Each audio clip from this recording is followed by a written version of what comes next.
I love the faith and hope. Thanks. Walking out in faith and hope. Love it. I'm very curious what it was like to play a single mother figure in the early 80s. It wasn't a very commonly, portrayed. Actually, I think it was the first portrayal in a major film of a single mother. That's a great question, and I don't think I've ever had it before. Thank you. Whoa, I've got all this emotion coming up. It was easy for me because, well, my mom was pretty much, even though my dad was there, he was a drunk who ended up committing suicide. And so pretty much I was raised by a single strong mother, very much like Mary. Always kept it together, loved her kids beyond what love could be, and through all kinds of travesties, brought them through. Wow, good question, dude. Really, really, Well, it's a very impressive portrayal, and it's Thank very, you. My mother was single for a while. So. And I have a lot of people come up to me at conventions and things and say, Dee, you saved my childhood for me because my mom was a single mom. And when I went to E.T., I thought, I'm not alone. And on that note, I was interested because this film was very female-driven. Like, it had a female screenwriter, it had Kathleen Kennedy as the producer, the editor was female. Was there a different feeling on the set because there was all this energy and it was very much a family film? Did you get that as opposed to maybe some of your other work? Yeah, I think there was much more feminine energy. A lot of the ADs, our first AD was also a woman.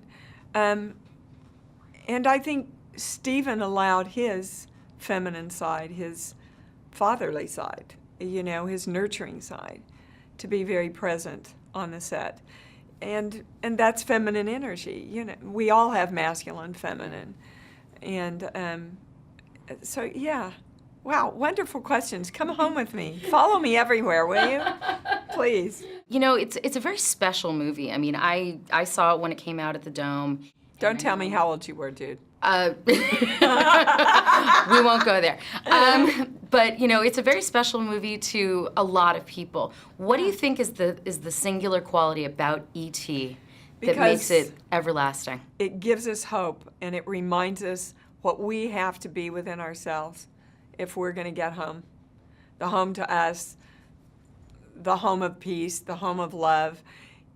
You close your heart down and you turn your light off, you're not going to get there, and the world's not going to get there. And that, to me, is the message of E.T. And whatever level you get that on, you get it. And it's our Wizard of Oz, at the end when she clicks her heels and the good witch says, you had the power all along, Dorothy.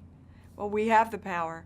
We have the power to create this world in love and to be one with extraterrestrials and everybody else that's existing out and in our world. But we have to keep our hearts open and we have to keep our lights bright.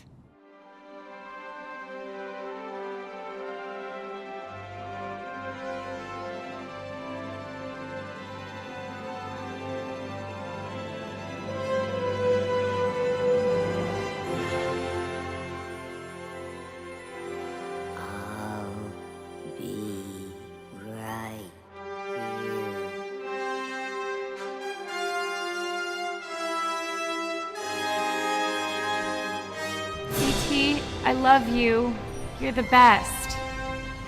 This is Arielle at Crave Online. E.T. will be right here on Blu-ray on October 9th.